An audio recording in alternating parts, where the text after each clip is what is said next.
How do you define creativity? I have no idea what I'm doing, but I know I'm doing it really, really well. But yeah, man, that is funny because now that I think about it, all the rappers I would listen to in my adolescence were majority selling drugs or talking about drugs.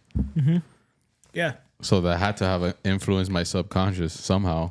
I think like growing up, it's weird because when people talk about and how we consume music now is that we glorified the seller, right? Like the hustler. Like we liked the hustler story because like that's something you can connect to even if you don't sell drugs, right? Right, like the come up, put in the work in. Hustler's ambition. You know what I'm saying? I see what you did there.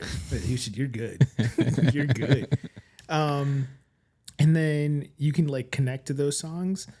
Whereas like a lot of those songs now is like I popped a pill, popped a perk, all that. And I gotta be honest, I don't know. I feel like if I died from an overdose, my mom would die, bring me back to life, and then kill me again. Like I just feel like like she just would not be okay. Of all the things I could die from, like an overdose just seemed like you failed a little bit. That's funny though. That's like there's, I guess like in the Black and Latino community is like, when you think of those things, you're like, bro, I would never do any of that because like my mom would kill me. Like there's like a safe, unheard, like healthy fear that I still have of like my mom. Oh, for sure. You know what I mean? So if she like was so upset, or if I did something so grave and got her that upset, it would really affect me. You know what I mean? And I know all my friends would look at me like, damn, bro, like if you mess up, your mom's like hood enough, well, she'll slap the shit out of all of us. You know what I mean? Like this is not going to end up well for anybody. You know what I mean? Like I'm not mad, I'm disappointed. That was always the dagger. That one will get you. Do you have kids? Yeah, about to be 2. No, not yet. Not yet. You're like, see, he's excited. He's like, I cannot wait. I can't let them mess up. Yeah, but I understand where my mom was coming from for sure. Mm-hmm. Like, you know, just worrying about your kid and all that. Oh, I saw my mom today. My mom works like half a block away from me. Oh, that's awesome. Different company, different everything. But like, she called me and was like, I'm coming over for lunch. And I was like, shit. It's almost like a parent-teacher conference, but like I'm an adult. You know what I mean? Like I felt like, what if my boss comes and sees and it's like he has to give that weird handshake, like you did a good job, or like your kid sucks. You know what I mean? Yeah, it's crazy. Like you forget you're an adult. 100%. It's when people ask me questions like for advice at work, I'm like, who the fuck? Like, why are you asking me? Like, I don't know. You know what I mean? I'm like a rapper. Like I'm 100% not fully fledged in my adult life, but then. You ever have adult moments where you're like, shit, I'm an adult, right? Yeah. So like it happened to me a couple weeks ago. Manny, my manager, and I were talking about like style and fashion and everything, right? And we found this one guy on Instagram. I won't give him the plug because I don't want people to know like how much we've stalked this person's style. Like it's really bad. And all of his like grown up adult fits had like some khaki or like chambray or like plaid, and I was like, wow, that's fire. And then it hit me. I was like, am I close to tucking my shirt in on the weekend? Like, are we almost at the age where it's like, hey bro, like it's a Saturday lounging and you tuck your shirt in to like a pair of Levi's, and then like when my like potential kid asked me for money, I do one of like the leg kick or like all right, now how much money you need? You never seen that commercial? I think it was Progressive, or it's like you're old enough where you're starting to become your parents, and you're doing like the shit they were doing, and you're catching yourself like, oh my gosh, yeah, I'm an adult now.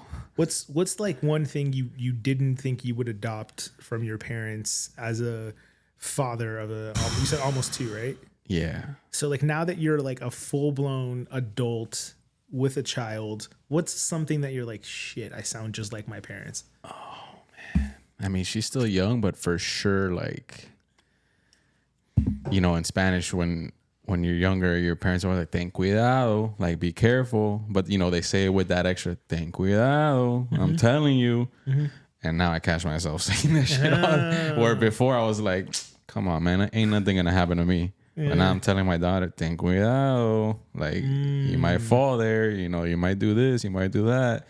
So when I say those words, I always think about my parents. I'm like, oh man, they were right. Do you have like a your dad shout ready yet? Like, hey, do you have that? Like, you got that? I mean, I'm hoping I Hey, never. stop! Don't do that shit. Hey, Hey, let me tell you something. yeah. Like, do you have that down yet? Because my best friend Trent, like while his wife was pregnant, he was like, "Bro, my biggest fear is that my voice cracks while I like, The first one, like, and when then I'm- you're fucked for the rest of your. That's it. That's it. Your dad career. You can't come back from that. You know what I mean? Because like once your kids to be like 13, 14, I'm sure that like if your voice cracks when you're like, hey, and then it cracks, it's like, Yeah, I mean, I hope I never had to develop one. You know, and, you know, I can be that modern parent that doesn't shout, but you're a cool dad. yeah, you know, I just explained to you what you did wrong. Yeah. But I mean, you know, I got that Spanish Latin culture in me. I don't know. I gotta work that out myself because it's hard. It's ingrained in me, you know. But yeah, man, thank you for coming through. Yeah, we just like started. We didn't do intros. We just were like, that's how let's we have do it. a Black and Latin trauma I mean, response. we're getting to know you, brother. Yeah, absolutely. But speaking of that, like, I like to ask my guests to introduce themselves. Like, if I didn't know you, how would you introduce yourself to me? I am King Tetrus, your average overachiever, lyricist extraordinaire, just somebody who cares about making good music, you know? Your average overachiever. Yeah. What do you call that? That's a Double entendre. double entendre. This guy. I rap a little bit. It's weird. I know, it's just weird. That's a good one, man. I might put that in my Instagram bio. Yes. The more people could use it, start a movement. You know what I mean? Average overachiever. Just your average overachiever, right? Like I think it's funny because when I came up with the idea, it was just, you know, we have like some people have managers. I call like my people's like damage control and like saving me from myself, right? So like I was like average overachiever, and he was like, that's kind of cool. And I was like, I did something right. Yes. There was an idea because I have so many ideas, and he's just like, oh my god. Yeah, but I love that one because it's like it's not that you're average or the average is like you're in that space of overachievers. So to you, it's like I'm the average overachiever because this is what I know. So like when it's kind of one of the humbly way of saying I know that I'm great, but greatness to me is the expectation. So rather than say, oh, I do this, you know who it is on a track, right? Like I just want to convey that like I understand the opportunity and point where I'm at. But like on a law of averages, like I'm trying to overachieve. You know what I'm saying? Where does that come from, you think? Like that mindset of like you're trying to be great or you already believe you're on your way to be great? I think it started off with sports growing up. I think my parents both were athletes, my siblings were athletes, so like sports was always kind of like you got to be, there wasn't a choice to be great because effort wasn't negotiable, right? Like my parents were always like, you never negotiate with yourself, right? So the moment you say this is what you do, that's it, right? Like there's no negotiating, you don't go back on it. And even if like it turns out to be a bad idea, like there's no thing of quitting. You know what I mean? And I think I just one of my favorite lines is like the only thing I ever do good is not quit. Like I'm not that great at this. I just think I just don't quit at it, and You just stay in the pool, just let's keep going, keep right? swimming, keep floating. Yeah. So the number one motto is keep working is working, and that's kind of how we just like focus on everything, man. Do you think that like we were just talking about that you used to play tennis at a high level, Andre Agassi shit. Chug. You think like being an athlete kind of helped you in your rap pursuit as being an artist? Yeah, I think it's discipline. You learn a lot from your first heartbreak, right? So like your first love almost never is the one that you end up with. Right. So one thing my dad told me, because he was an athlete in college too, he said, you could be obsessed with this. You could love this more than anything else, and it could never love you back. Are you willing to sacrifice your days, your nights, your moments, knowing it might not ever love you back? okay. If you still do it after all that, you're kind of crazy, right? So, but I loved it. And the same thing with music. It's like, it may never love me the same way that I love it.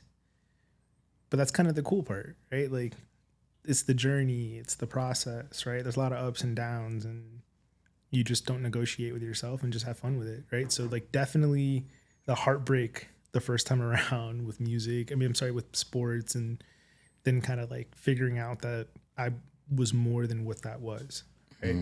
So, yeah, for sure. Definitely sucked.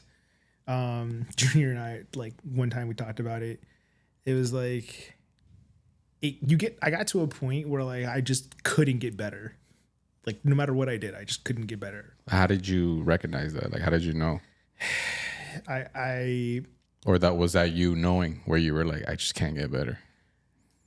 It's the curve never, like, I just never got like on an even playing field, where it was like, I wake up in the morning, I'm running, I'm going to extra practice, I'm staying late, I'm doing all the little things, like, and just, I had maximized my potential, right? And I would see people who were just so naturally talented, and it came easy to them, and I was like, shit, like, that's where the next evolution is, and like, I don't have that thing, right? So then, like, you kind of convince yourself that like you can get there, right? And that was probably the biggest heartbreak, was like, yo, this is kind of where it's at. Plus I'm like 5'8", so that was, you know what I mean? Like, forget about the skill. Like, I'm 5'8", you know what I mean? I mean, but in tennis, does that really matter? I don't know. Hell yeah, it matters. Most of the people... Isn't it reach, or I'm sounding like a rookie right now? Most of the people are like Rafael Nadal is like 6'3".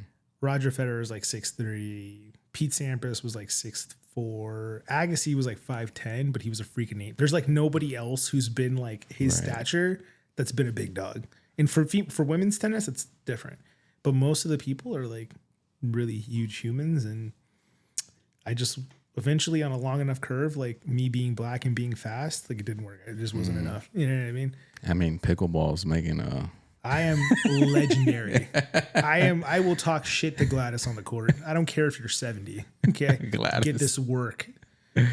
So where did like the creative bug kind of bite you? Like, where did that come from? If you kind of grew up in a family of athletes, and, you know, your dad was giving you real advice at a young age of like how to be great, how did you did you have a creative itch, or that you just kind of fell into that? No, man, I wish I could lie to you and tell you it was some cool moment where I was like, I was always creative. No, a lot of times, like, people ask like what drives you men, right? Like, money, security, and women. Okay. My sister is 15 years old or 14 years older than me. So when I was like a little kid, she graduated college when I was like 9. Okay. So she like showed me all these rap tapes. One of them was Illmatic. Another one was Aquemini. I'm sorry, AT Aliens, Reasonable Doubt, all these different tapes. So I was like drawn to hip hop. The reason I started rapping was there was this girl in a class that I had when I was at Beach High that like, I was like, yo, I love her. Love her. And she only hung out with like the sneakerheads and the b-boys and the graffiti artists and all that kind of crowd. So I was like, I can't, my head's too big. I can't, like, I'm not doing head spins. It's not happening. Disappropriated. There's some laughs here. I don't appreciate it. Lower your voice. There's people watching. So,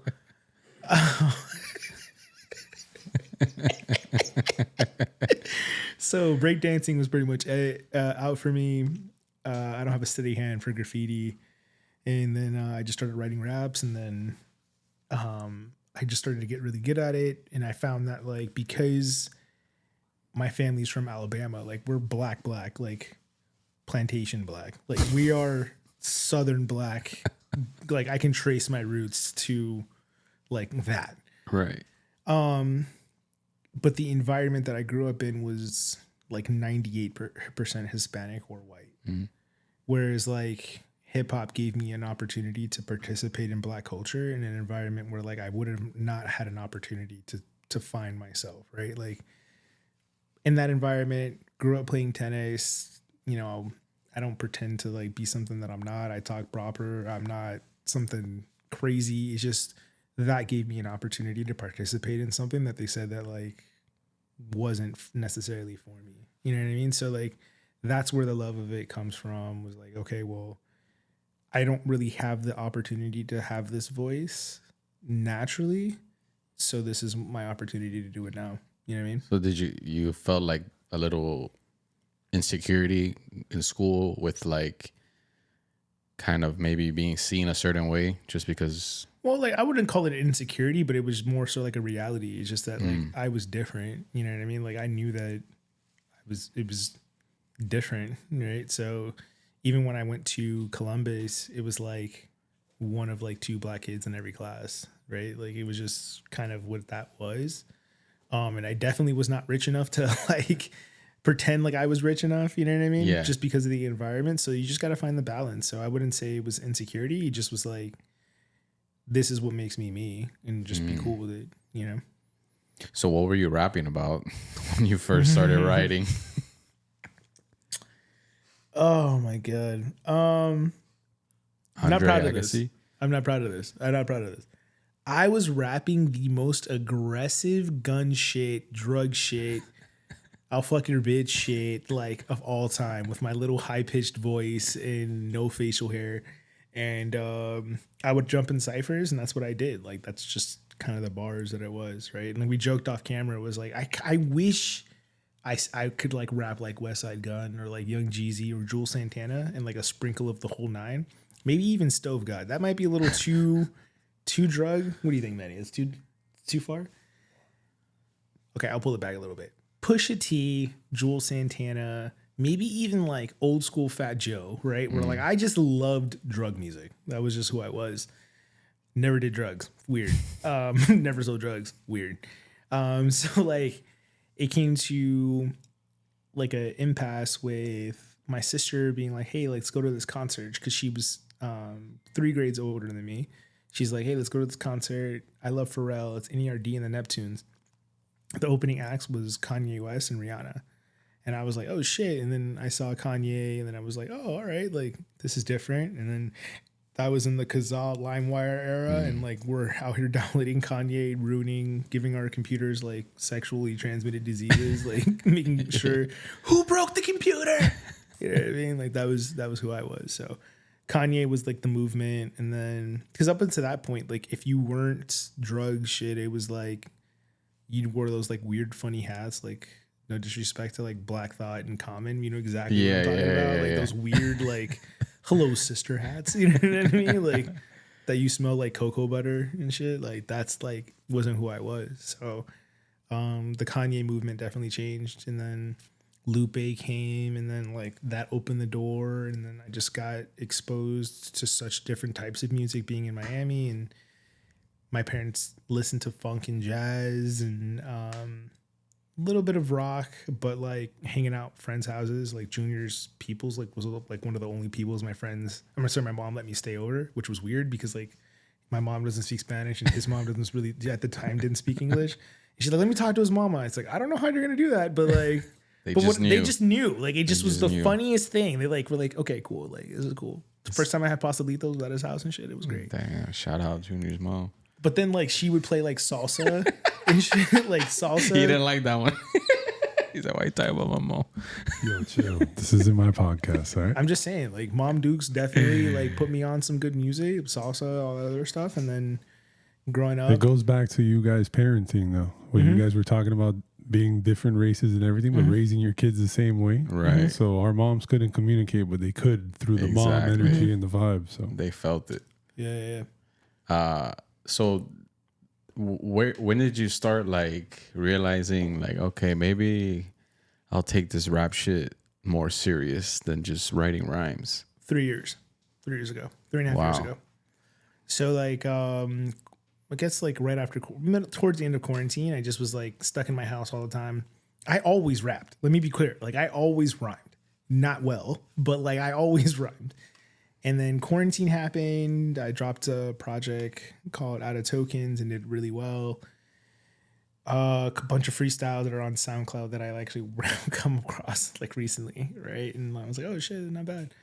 And then I was so in love with the process, in love with like how happy I was, that prior to that I was like, oh shit, bro, like I was living a complete lie, right? Like they told me everything, or they explained to me like, go get this job, you'll be happy. Make this amount of money, you go be happy. Go get this degree, you'll be happy. Play this sport, you'll be happy, right? Like all that. And then like I kept doing it, and then I just was like worse. Right. You know, like it never clicked to me that like I was happy. And one of my favorite lines is like, I'm broke, but I'm not broken, right? Nothing true in this life has ever been spoken, because even standing still, you're still in motion. And I just had fun. Like I just loved who I was, and kind of like just went 1,000 miles per hour, and couple almost million streams here for the album, and it's kind of like, oh shit, I guess I don't suck. You know what I mean? So, I mean, yeah, people, a million people don't think you suck. that's true. Or it could just be we have like 4 cell phones in our basement, just like Either or. consistently just streaming. You know what I mean? One's more real than the other, but like I'm just like, damn, like Nah. we're kind of killing it right now. So it's really nice. And like last week was my birthday, so the anniversary. I usually drop albums on my birthday, and I looked at it and the year in review, and man, this has got to be the happiest I've ever been my entire life. Like That's from awesome, bro. all the ups and downs, and though it's not perfect, but like I am the quite literally happiest I've ever been. Because it's something that I think you have to realize you would do no matter what. Yeah. Like, so that's kind of where the happiness comes from. That like maybe you didn't get 1 million listens, but if you had 100, you'd be hyped about that too.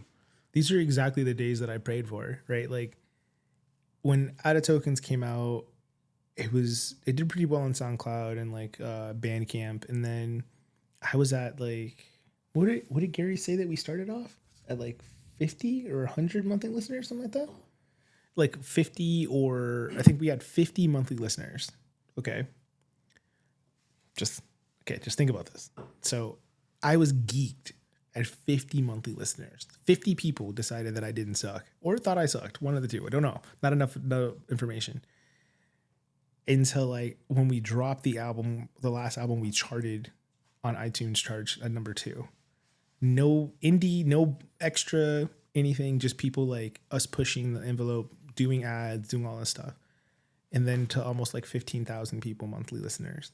And that was in 3 years. So like from 50 being kind of like, damn, that's cool. Then like 1,000 being like, damn, that's cool. And then like all that. And then you get so caught up in trying to get more that like you don't realize how much it took for you to even get to this point. You know what I mean?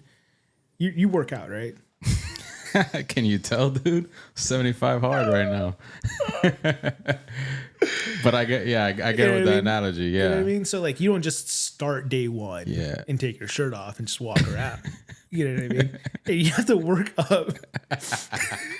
No, but it's funny because doing that, like I'm on like day 20 and I'm like, bro, I got so many more days left, and I'm like working out every single day, eating good. I'm like, you can kind of see it, but it's like But then when you get to day 50, day 75, you're like, oh shit, that was those little.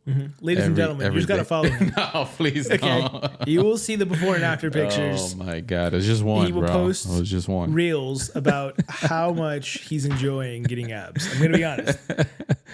Maybe next year, my fitness influencer phase.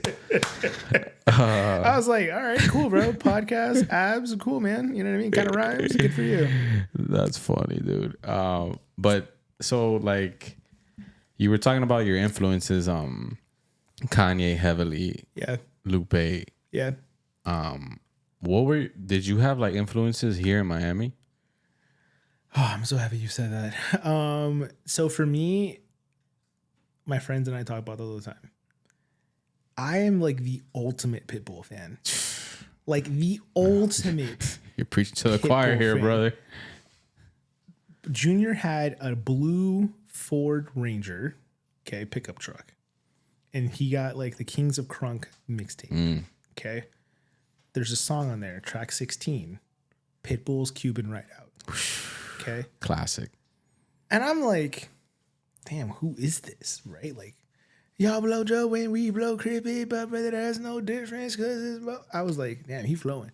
Then he dropped Money is Still the Main Issue, or Money is the Major Issue. Money is a major issue. And I'm like, yo, this is crazy. Then like I just fell in love with his flow, right? So Big Pitbull, Trick Daddy, JT Money,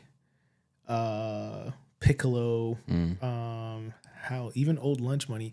I went with your mom and even Get grown. Oh, we could get when people ask, like, I'm really from here. Like I love that, dude. like I am really, really, really from here. I pulled that up on him one day, and he's like, how do you even have that track? But that's like when you're like into the Miami music scene, and that's why I asked you, because I was curious, like, what are your influences? And it's like, it's dope to hear that like those people kind of influenced you to like. Next time you see Lunch Money, ask him if his Stunner shades are on, because he had a song, right? I got my Stunner shades on, hey, but it didn't like hit that hard. But like It was a banger. That was a banger. That was like a little local banger. You would go to the little sweatbox parties. And, Oh yeah, I think I saw him performing once live at all ages or something. yeah. My first concert I ever went to was at Madhouse. Oh, If she don't know what Madhouse is, she's too young, bro. If she's never been to 609, she's too young, bro. You know what I'm saying? If she never like begged somebody for a fake ID back in the day at pawn shop, she's too young, bro. But anyway, women, if you're watching this and you don't know what that is, like, it's too late to Google. I can tell, right? So my first concert, I went with my sister, Pitbull, and Pretty Ricky were the performers at Madhouse or whatever. And I was like, yo, Pitbull was going crazy. Just like, so I listen.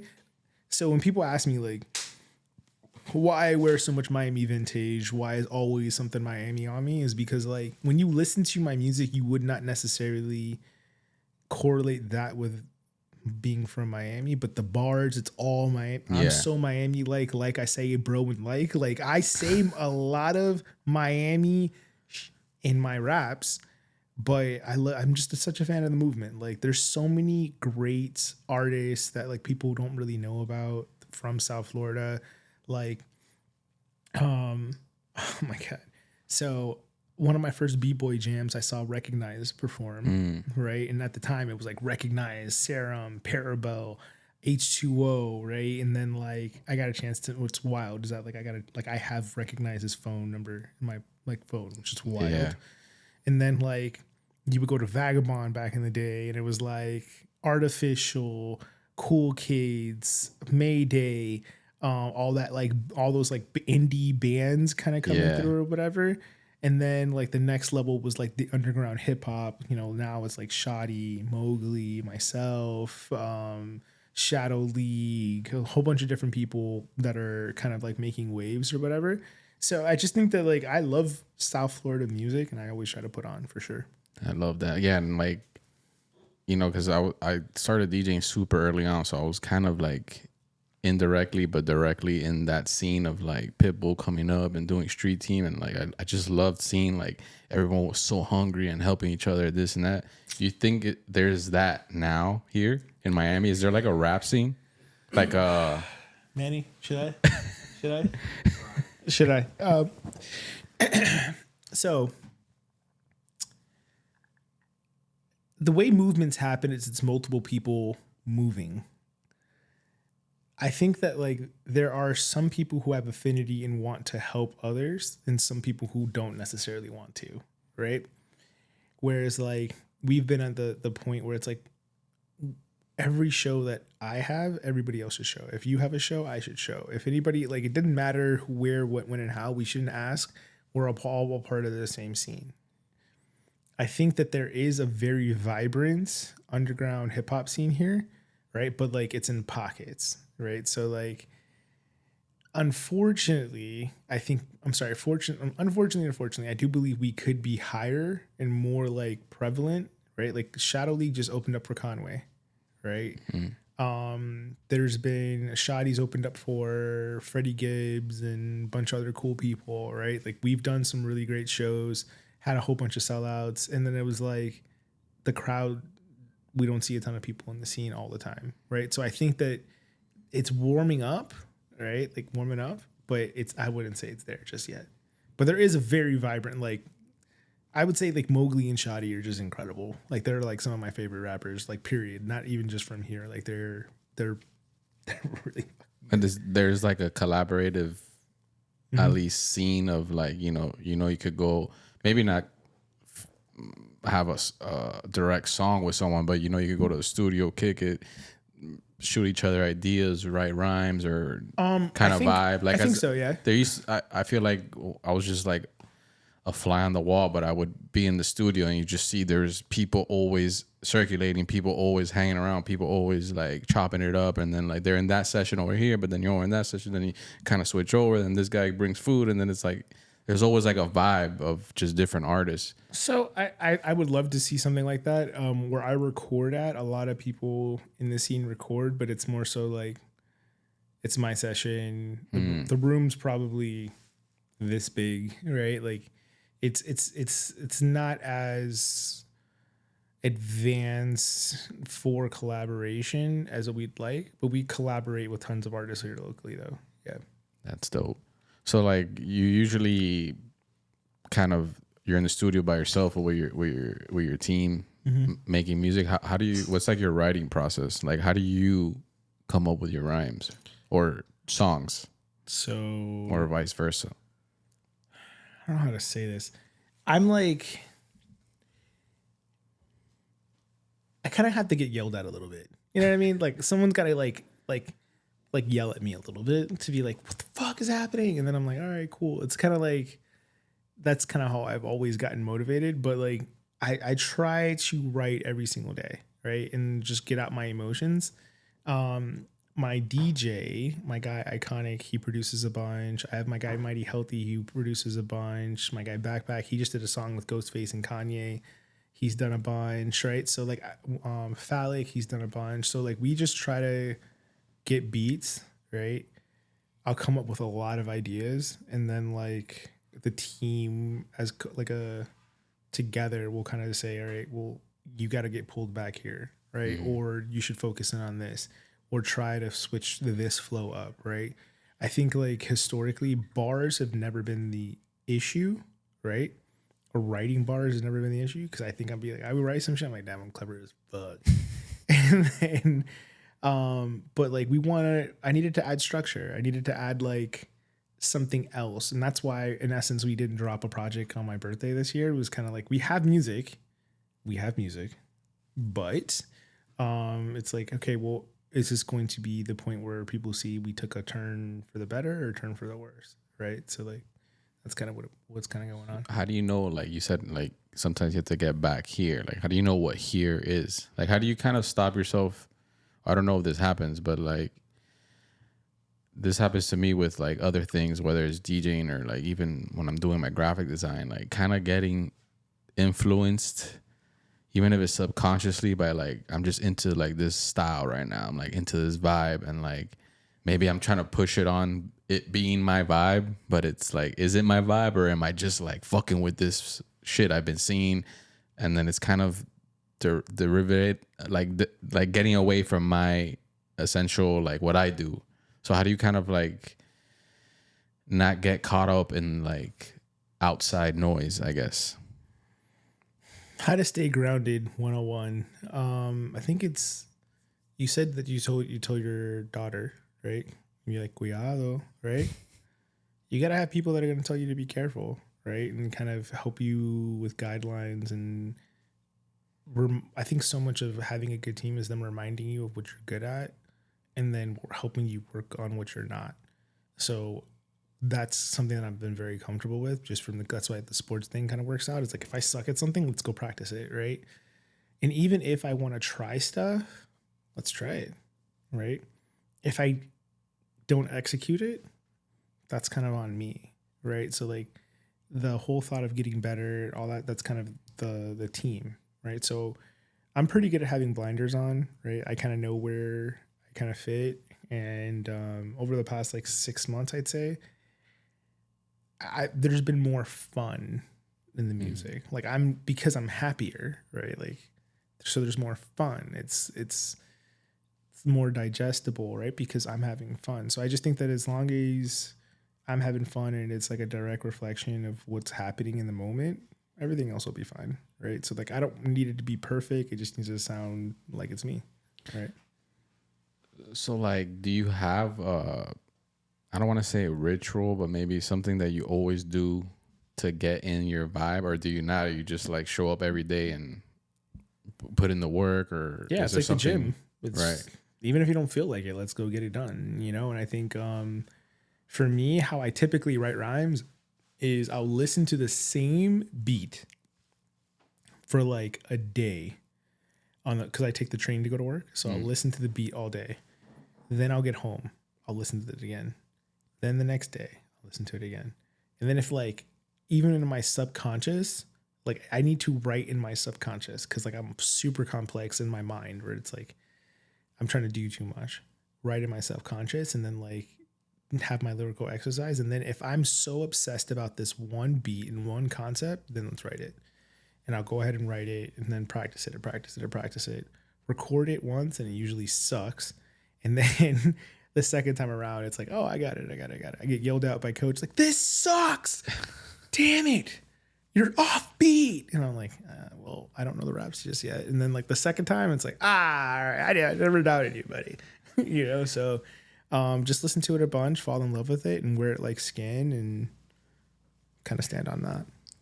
Do you go in there like trying to make a hit, or are you just trying to make good music? Like, oh, so like I don't write in the studio.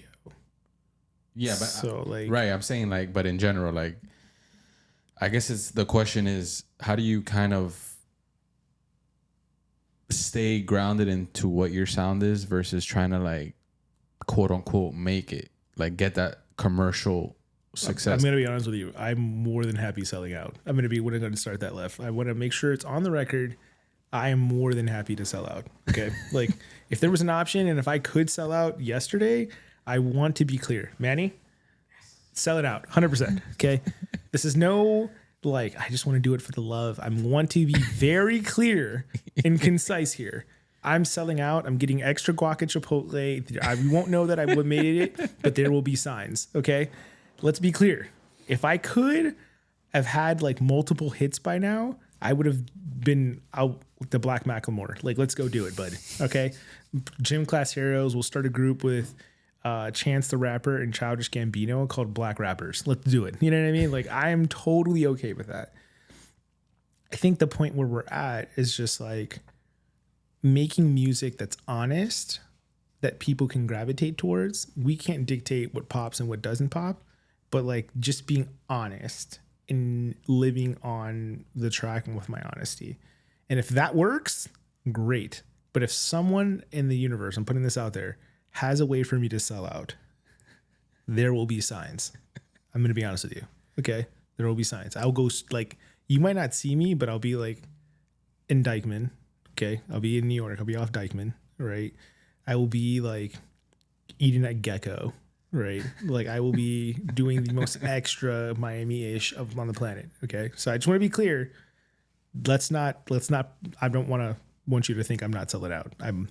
But you would be selling out, but while being yourself, essentially. I'd be okay with not being myself too. Like if it made me sell it out and be making $1 million, I'm good. You know, either way. Okay. We'll balance it. Tuesday through Thursday, myself. Friday through Sunday, Kanye. We'll work it out. You know what I mean? But what does selling out mean to you? Like in the music industry? Because I mean, there's a lot of, especially like no Diddy, like no Diddy. Let's clear it up because like no Diddy, like no Diddy. There's a lot of alleged selling out for certain things. Yeah, like no Diddy. I would like no Diddy. You know what I mean? But no Diddy, but okay. You know, I did that on purpose. Please you know finish the sentence. You know what I mean? So no Diddy. Just want to be clear, right? That is well past my boundaries, right? But if it meant like me like writing a song for someone or writing like a really like pop record or doing something like outside of like my hardcore check 100% down for it, right? I think my biggest trait is being coachable, and I think like I'm not money adverse, right? Like I love it. Would love to like buy milk that's not on sale, right? Like would love that one day. I just think that I joke around with the selling out, but I think it's like when you lose yourself trying to get a fast cash, right? I think like my team and myself were pretty grounded enough where we're always going to stick to the main thing. But right now the mission has been like, how do we make this the main thing, right? And I think everything, even from how I dress to the music and how we market it, I think that's something that it's been like a testing phase. And now we're just like, all right, now we know exactly who we're going to go be, you know? So I'm excited for what's going to come next. And I think we've got some songs here in the talk that I think people are really going to get excited about. I mean, I like that you're honest about it though. Yeah. I tell jokes, never lies. I stopped the lying a long time ago. So it just kind of my thing now, just to be as transparent as possible. But I mean, you're also, we were talking earlier, you're not just someone like, oh, I'm going to be a rapper. It's a great idea. Let's do it. Mm-hmm. You're very calculated. You're very smart. Yeah. Life's like a game of Tetris, bro. You got to fit it all in when you can. It's weird how that all comes together. It's kind of, it's weird. Like you thought about it. It's almost like I thought about this. You know what I mean? But yeah, like you I think I get the feeling, like when it's time to like, all right, I'm going, like you're already all in, but you're smart about it. Mm-hmm. You're not going to expose yourself. It's limited funds, limited time. Yeah. Like you have to, so the reason it's so serious is because, bro, like we could be married with kids now. You know what I mean? Like most of my friends are near that moment, or if not already there. Right. And like, I've looked at my life and chose this instead. So I have to take it serious. Right. Because like, I probably could have been married at least 3 or 4 times. I'm not joking. Like at minimum, at least 3, maybe 1 divorce by now, right? Like if married 3, divorced 1. So okay. Yeah, makes for sure. sense. For sure. At least 1 annulment, at least 3 marriages, at least. You know what I mean? And I think like I've put so much time and effort into like trying to get better, to give myself an opportunity that like it would be disrespectful to the people that have put time and energy to me, that like to not go 100%. Right. And like, obviously like I'm in full transparency. The last like 3 months has been very difficult because like I changed jobs. I have all this different stuff. I have less money. So like things weren't as streamlined, but it's like, all right, like let's go back to being happy, being yourself, having fun, and like resetting. So for me, it's like, my best friend has a kid. I'm like, damn, that might be dope. Right. Like my sister just has a kid. Like he's almost 2 in a month and a half. It's like, damn, that might be dope. You know what I mean? Like that next phase, it's like, damn, like that could be dope. But then I write a track or like I do something and I'm like, damn, this is dope. Like that might be cool. Like, you know what I mean? Like you wiping somebody's ass looks cool. You know what I mean? Like it's dope. Trust sounds me. Dope. You know what I mean? No, I'm just joking. But this is kind of what I'm married to. Right. And I think like once I realized that I'm married to this life, married to this idea, like everything else became simple, like. But do you ever maybe fear that you might miss out on those things while on the pursuit of this great endeavor? Of course. I'm the man, but right now I'm having doubts. Time to chase my dream. It is running out. The people that I love, we had a falling out. Like this is at the forefront of like 99% of my rhymes is like, holy shit, like, am I making the right choice? Right. But then I listen to it. I'm like, hey, this is not only therapy, but it's also like, I'm the happiest I've ever been. Right. So like sometimes you eat a really great meal and you're like, damn, I could go for some dessert. And then you remember like, I've had enough. Right. Like the dessert's always going to be there. Right. Lord willing, my dad's like almost 70, still gorgeous. My mom's almost 70, still gorgeous. Right. I'm not tall. I don't have hair, but I look pretty good. You know what I mean? Like for God willing, I got some time to catch me a baddie, have some kids and be like, hey, you know what I mean? Like I got some time. If God should have that in my favor, but for right now, I think music's just kind of like my main thing. I love that.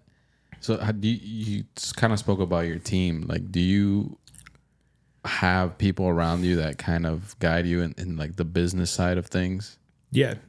So Manny and I are, it's like almost like player coach and business partner kind of situation where he's done a bunch of things and seen a bunch of cool shit in his life, and helps me like cultivate my ideas. And then Beatwave kind of helps me put the music together.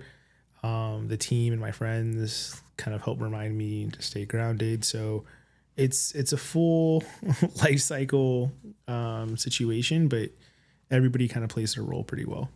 So do you guys have like I wouldn't say a goal, but maybe a blueprint of kind of where you want your career to go? Like, would you like to stay independent? Do you want to start your own label, or are you down to just sign a 360 deal and call it a day and give me the check? I gotta be honest. If the check was big enough, I'd sign a 720. Okay, like I would. 900. Yeah, like we're A Tony Hawk. Tony Hawk, bro. Like if somebody came and was like, "Hey, bro, like, here's a Tony Hawk deal. It's the first one of its kind. Okay, you gotta live we will own your shit for 3 lifetimes. Like in the air, all that. And Mars, right? everything. I'd be like, I'd look at the team and be like, fuck it. You know what I mean? Like we're doing it. You know, so. I think it just depends on like what ends up coming best. I think we're putting ourselves in a position to be considered for some larger opportunities, whether that be festivals, labels, whatever. But I think like now we're in the realm of possibility, whereas before we weren't, right? So we're creeping up on 1 million streams on the album, which is wild to say or even articulate how that makes me feel. But we're creeping up on that. And then like when that happens, it's kind of like you can't really deny the movement, you know what I mean? It's just kind of like, all right, where is it going to go now, right? What was theoretical before is now a reality, right? And now it's like we have a product to sell, we have a fan base, we have people that are willing to like invest in us. All we have to do is keep pushing the needle, right? And don't get stuck on trying to be perfect or try to be something I'm not, and just be myself. Do you think it's important, like for especially like how the music industry is now, like for artists to be making content like online, absolutely, like Instagram, like TikTok? Of course. We're actually doing something on Sunday to do all that. Also, hey Junior, could you turn me down in the headphones? Because he's like, my bad. Turn my snare up too. Yeah, it's like on my wait, a little louder. Say something. Yo, a little louder. That's too loud. One more. There you go. All there right. it is. There it is. Okay, sorry. Go ahead. Content. Yeah. Okay. Social media. Like, do you think that's 100% necessary? Like to kind of build your audience? Because I feel like not even in rap. I feel like everything you do, you kind of have to build your community now. Yeah, I think you're so. your own brand.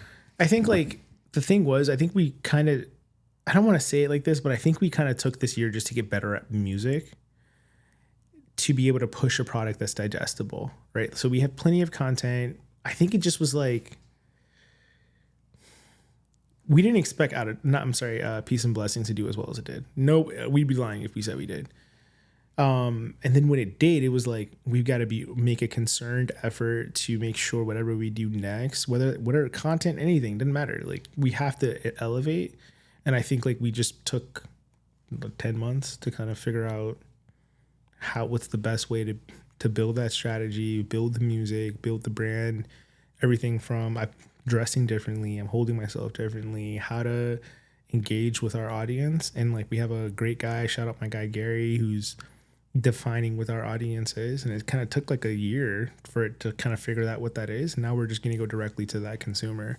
So I think like it's important to create content, all that stuff's great. But I think we took a step back and said, let's take like a half a step to be able to go run a mile kind of thing. Yeah, because even like going back to what we were talking about earlier, when you think about it, you started with 50 monthly listeners, right? And at the time you're geeked, but then you're like, damn, I need to like get that up. But if we stay in this room and you put 50 people and play one of your songs, that's kind of wild. That's like nerve-wracking. 50 people in here listening to one track that you like guys worked months on, and you trying to perfect your craft, this and that, and you're like pouring your heart on. You're like, are they gonna like it? That's 50 people in here, but they're in front of you, so it's like more intense. But when you think that's how I try to think about like this podcast. I'm like, all right, it's a couple hundred, or maybe this one wasn't that good or whatever. But damn, that's a decent amount of people that, like, if I were in the room and they were listening to me talk, I'd be freaking out. Like, it's just 4 of us, and I'm like, fuck, there's like 4 of us here. I gotta be honest, Manny is kind of menacing. So like he's just kind of in the corner. He's kind of menacing. He's staring at me over there, man. Allegedly, there's a lot of allegedlys right here. You know what I mean? So like, no, I completely understand it. I just think that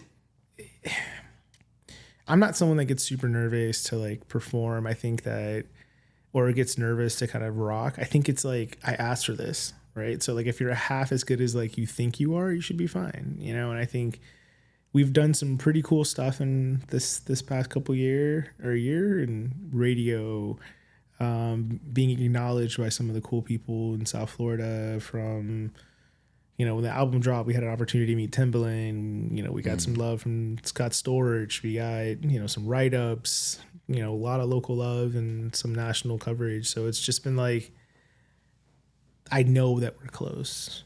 You know what I mean? It's like, it's funny because you mentioned like you know, if you're confident in yourself, you know, you can stay calm, cool, collected. And the first time that I saw you perform was when we did that event together, which actually, I mean, I opened up for you technically, so I should add that to my press kit. Check. EPK. But that wasn't like a smooth sailing show, you know. But I love to see how, because I've been, you know, I've DJ'd with alongside artists or for an artist, or like a performer that comes into the club and they're doing a set like quick, but they have no DJ.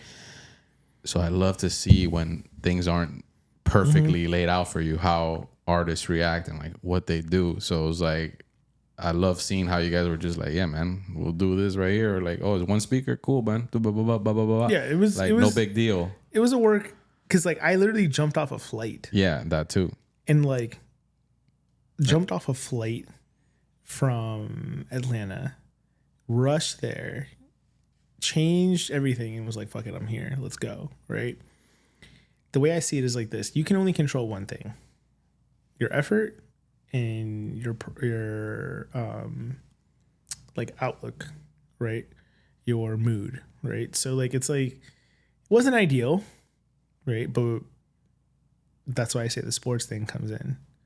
Shut up and let's go play ball, right? Like my parents were no excuses people, where it was like my coaches have always been no excuses people, right?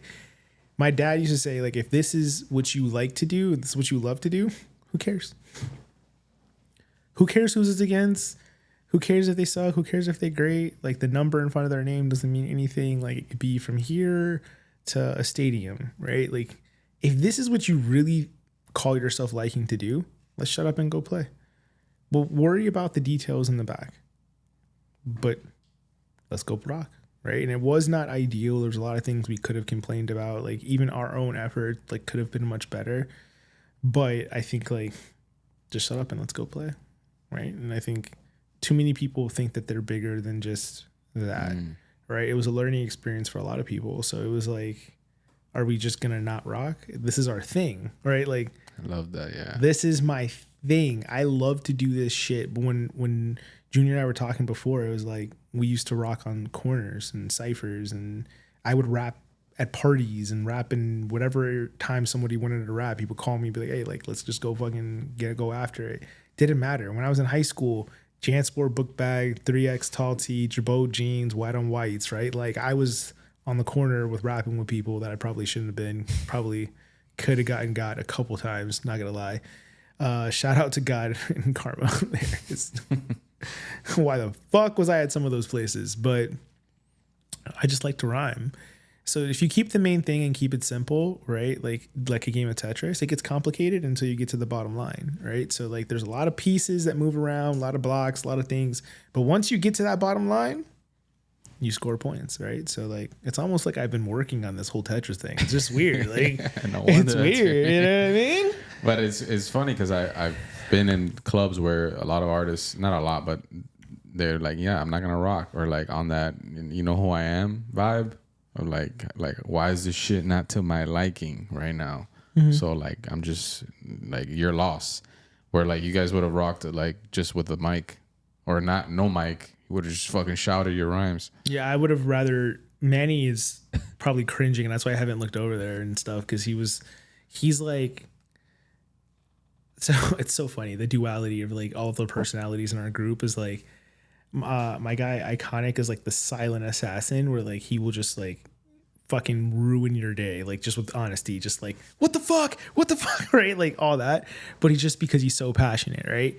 Whereas like I'm like the happy-go-lucky, bubbly, whatever. Let's do it, man. I don't care. You know what I mean? Hey, they only have $5. Let's do it for them, right? Like, and then Manny's like, "What is happening right now? Why are we doing this? Why are we doing that? No, we can't rock without a mic. What are you doing? What are you fucking crazy?" Right? So like, it's just like checks and balances that go through it, but it's all coming from passion.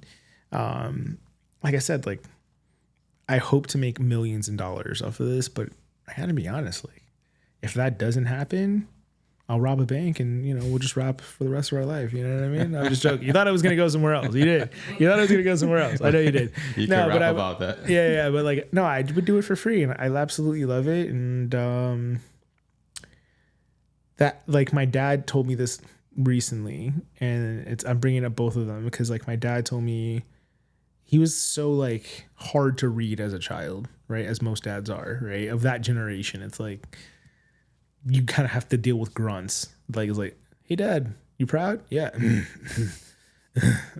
2 words, man. Like, you know what I mean? Like, it's super awkward, like, trying to get emotion from men of that generation. And I think, like, one time he would told me, he's like, "Yo, like," I said, "Dad, I'm going to go play tennis." And I was on Flamingo Park.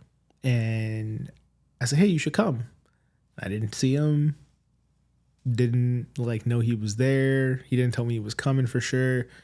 And then like I looked over and he was like, looked like he was having more fun than me, right? And I was like, "What's going on?" He's like, "Yo, like the happiest I see you ever has always been playing tennis," right? And I kind of hit me. I was like, "Shit, like this is crazy," because like you've never said that before.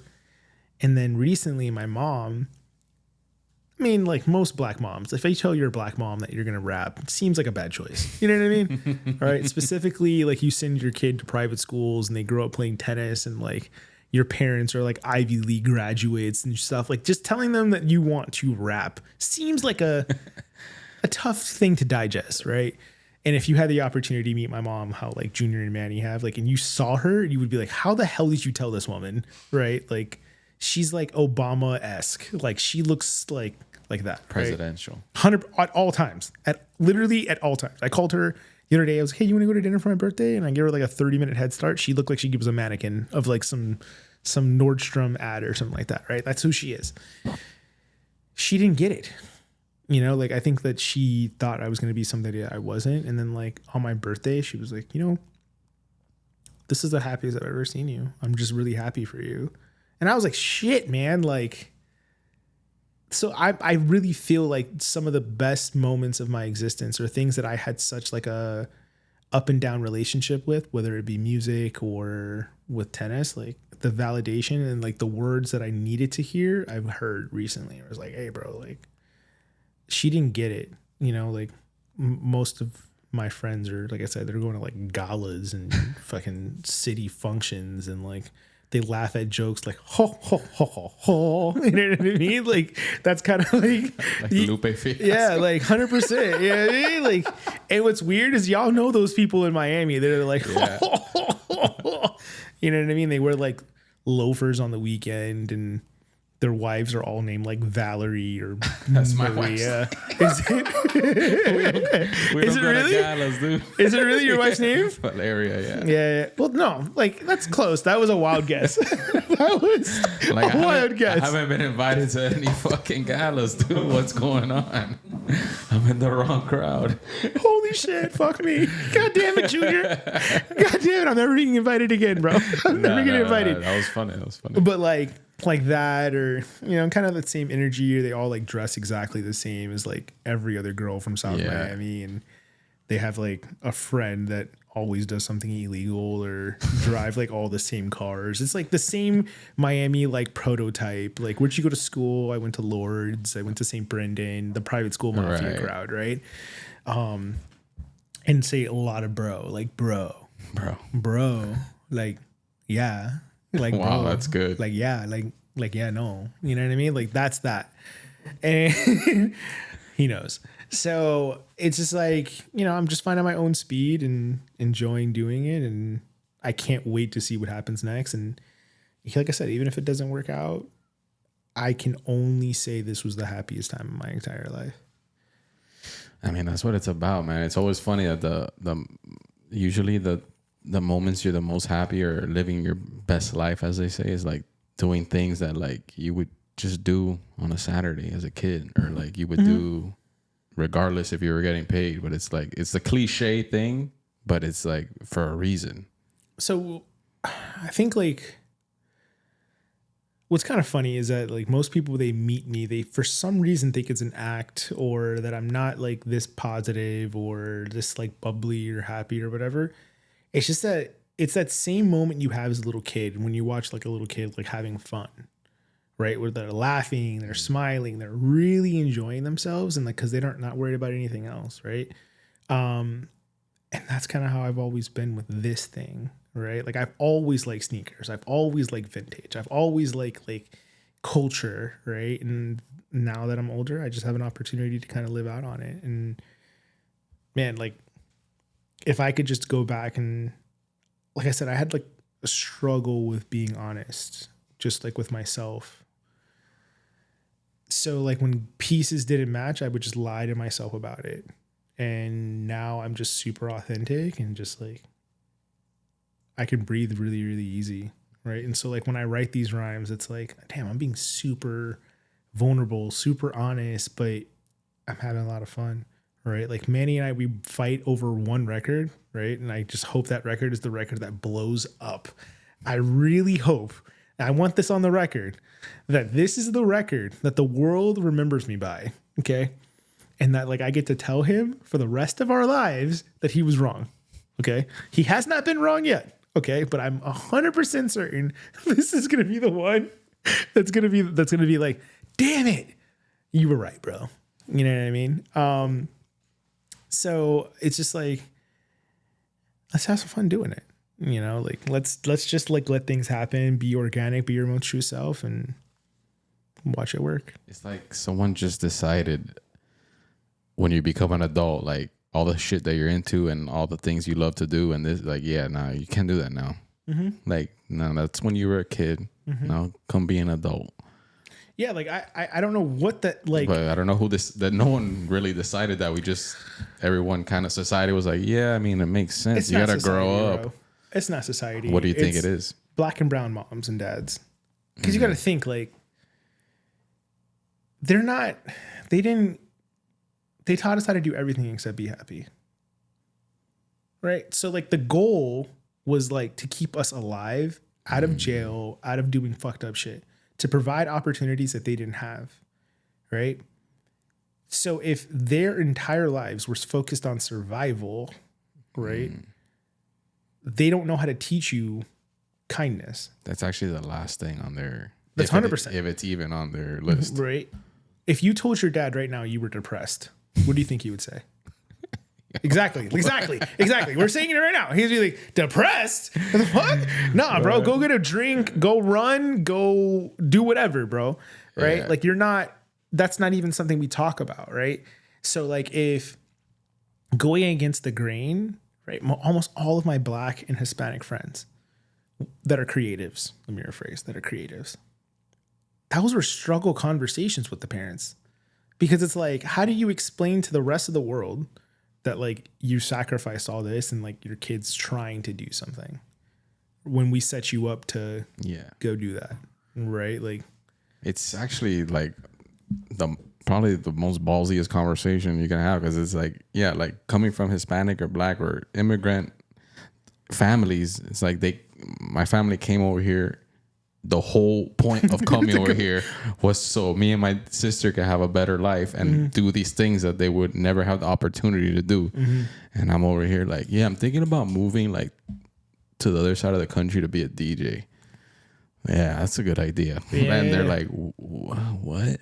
Like, how does what DJ? What is that? Like, yeah. So it's crazy. Like, yeah, we all talk about that. It's like, it's hard to explain to that generation of like, Yeah, but like being happy is pretty cool, man.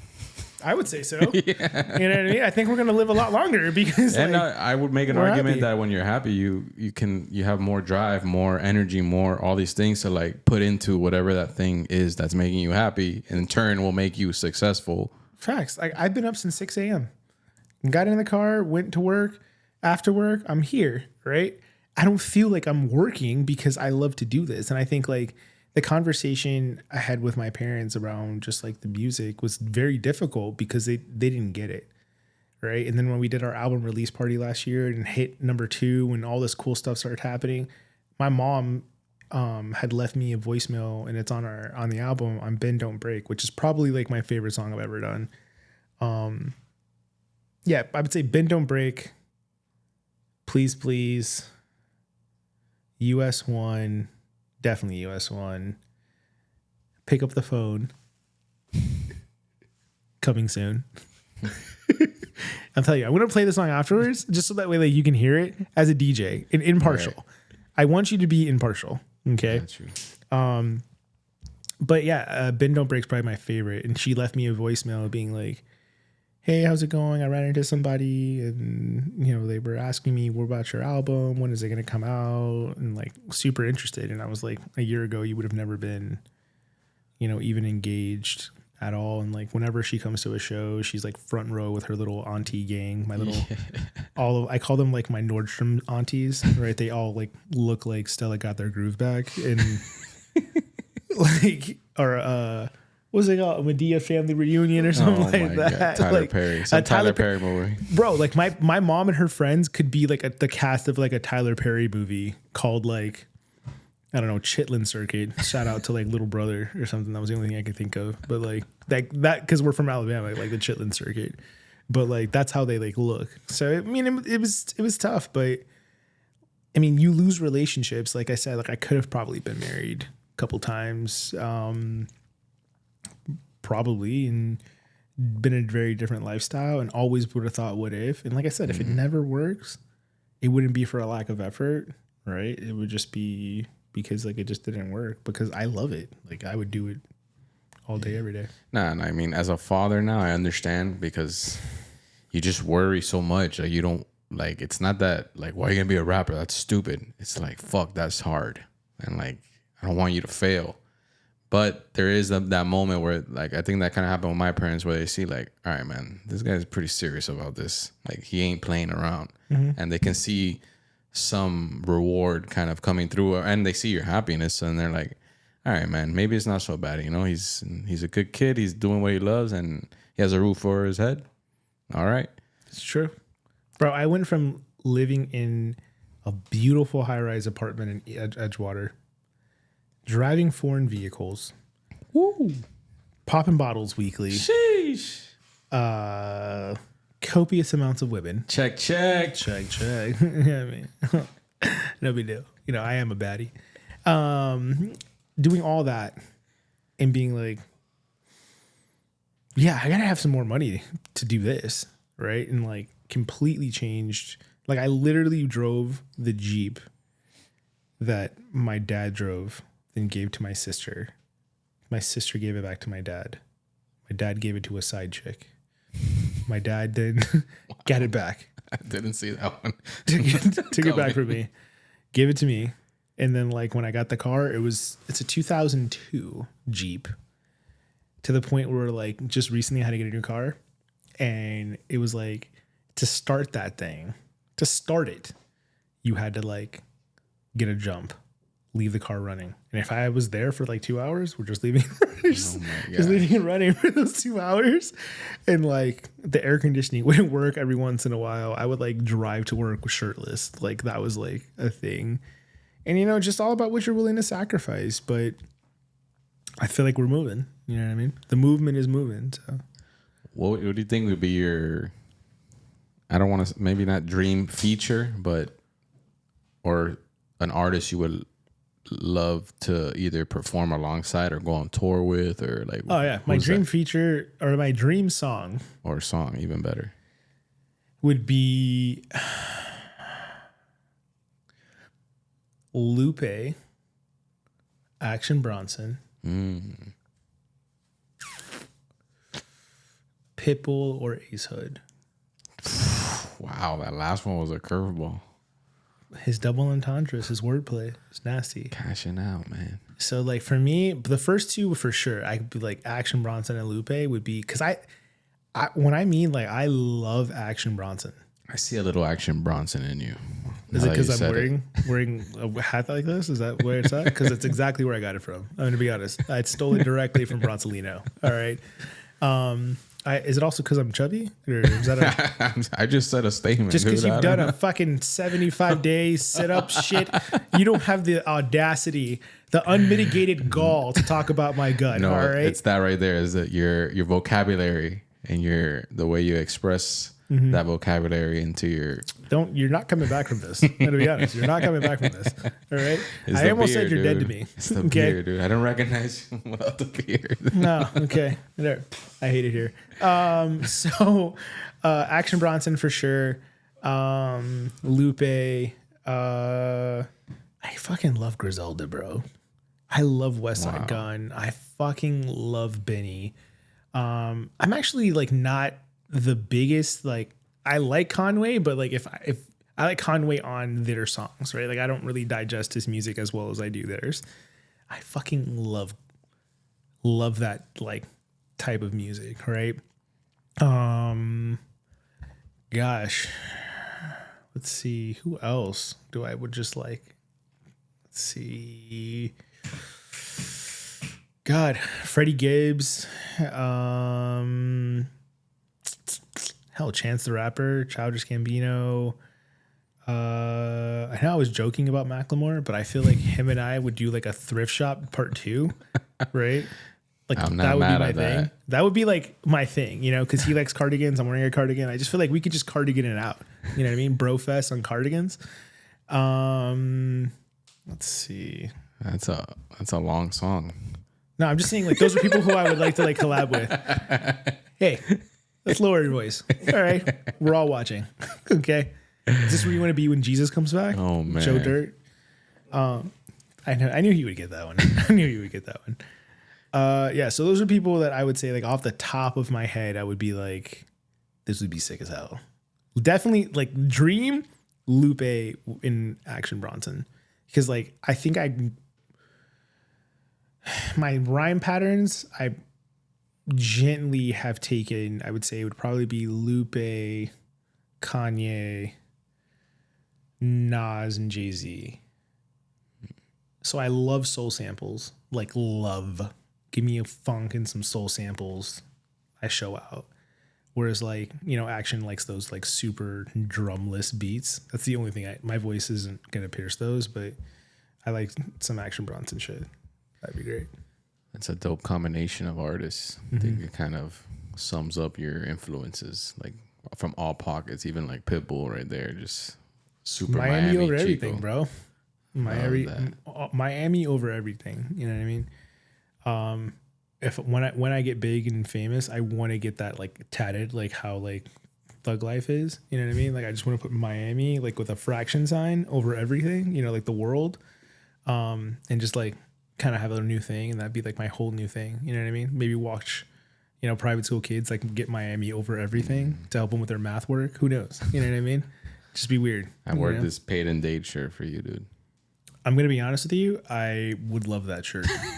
Well, I mean, I could take it off, dude. I would literally would never forgive you if we did a fucking podcast and you turn this into a thirst trap. Okay. I mean, if you want this shirt, I mean, I guess like This whole podcast is getting flagged for my intense face card. Okay. And you're gonna literally take off your shirt and it's gonna be like, this is not suitable for children. This is at all. not at all. Right. And I just want to be clear. Oh man. I sent him a DM. Okay. Sent him a DM. It's already a bad start. And then he's like, doesn't respond. What? He did not. You didn't respond. Then my guy Manny sent you a DM. You did not respond. Because I have that thing where if you don't follow me, you didn't follow me. Just wait. They don't go in my inbox. Just give me a second. Go ahead. We'll get there. Okay. Go ahead. We'll get there, sweetheart. It's fine. Let's lower your voice. Let's use your words. Sorry. Okay. Ten cuidado. Cuidado. See, I rolled that one. You saw that? You know what I mean? Then I walk into the party. You guys had like this opening party or whatever. And like Junior didn't fully articulate what I was walking myself into. And I was like the worst dressed person there. And like everybody was like New York Fashion Week. And I was like, what the fuck? I don't even have sleeves on. Like my entire thigh is out right now. I just came from a Marlins game and I'm sweaty and like had been drinking beers. And I'm like, fuck, this is so nice. Right. It was a gala. And then basically I wish I would have known that.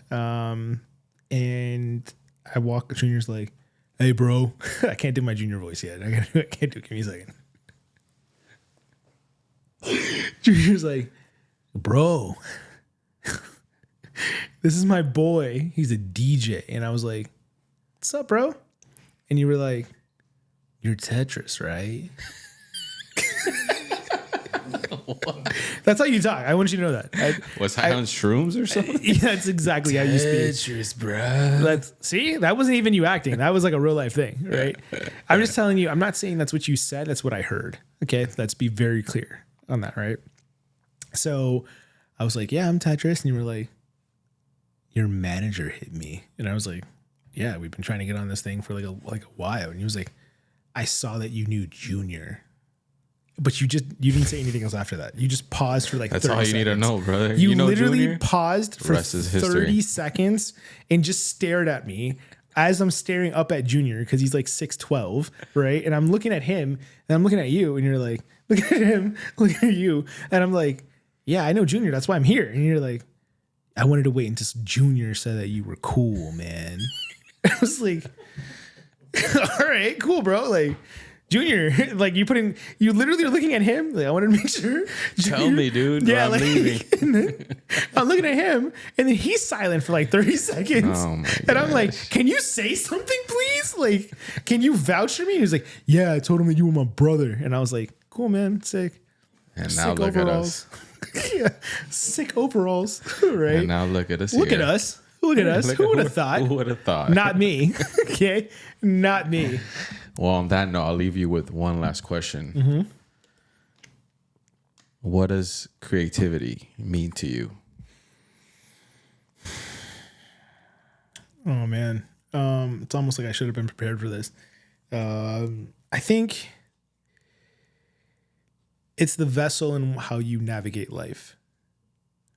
Everything is creativity. Whether, people get paid at your job, even if you're like an accountant and all it is numbers, is like, how creative can you be to create your story, tell that story, or make that information digestible, right? It doesn't have to be just music or your graphic design or anything like that. But without it, life would be kind of boring. You know what I mean? Like, I think it'd be really, really, really boring. And I think that's the vessel in which like I navigate my existence, is putting weird stuff together and getting the opportunity to like live a better day, right? So like the vessel in which you can live life, that's exactly what creativity means, right? So like the most creative thing that I think has happened in my lifetime, I know like you didn't ask me this, but like, and impactful. And I don't need you to laugh at me, okay? The Disney Channel person jumping out of the Disney Channel thing. Like when you watch the Disney Channel thing and it's like, wow. Like think about how impactful that moment was, right? Right? Like it's hilarious, but it's also so accurate. It's so true. Like think about how but the fact accurate, that's like a reference point for you is insane. That meant DiGiorno pizzas. Brain is that's on another level. All that. DiGiorno pizzas, right? 100% at very minimum 555 from Domino's, right? Or Little Caesars, depending on who's paying that night, right?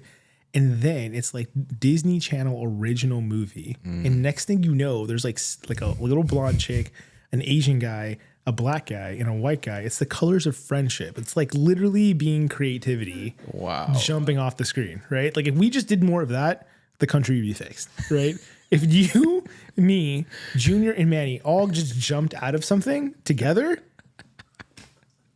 I think that's how we got to just like live our lives here. I don't know if like that's we just a great metaphor. We just saved America. I think the world. You know what I mean?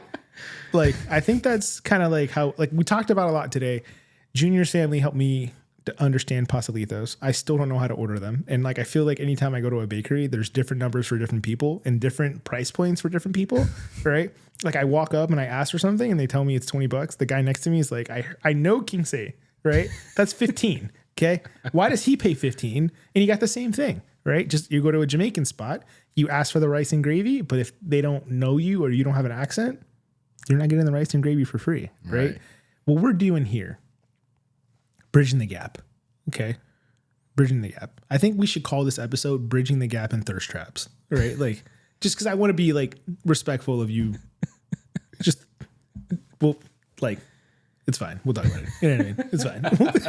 It's fine. Yo, give everyone your socials, any plugs you want to plug, anything you want to promote or don't. Yeah, absolutely. So, do I do my rapper voice now? Is it? Yeah, you can drop a freestyle if you want, whatever. Yeah, no pressure. I can't do that. I'm wearing a cardigan. It's not professional of me. You know what I mean? So, rapper voice. That's right. You asked me to do an outro. That's cool. Don't be that impressed. I'm going to be honest. It's going to sound like God hit you right now. Be prepared. Okay. Check. Peace. Don't look at me like that. All right. I'm being serious. Okay. This is serious. Okay. Check. Peace, blessings, all the above. I am King Tetrus, King_Tetrus. Follow me everywhere like the air. We have some new music coming out, new album coming out, new visuals coming out, new energy coming out.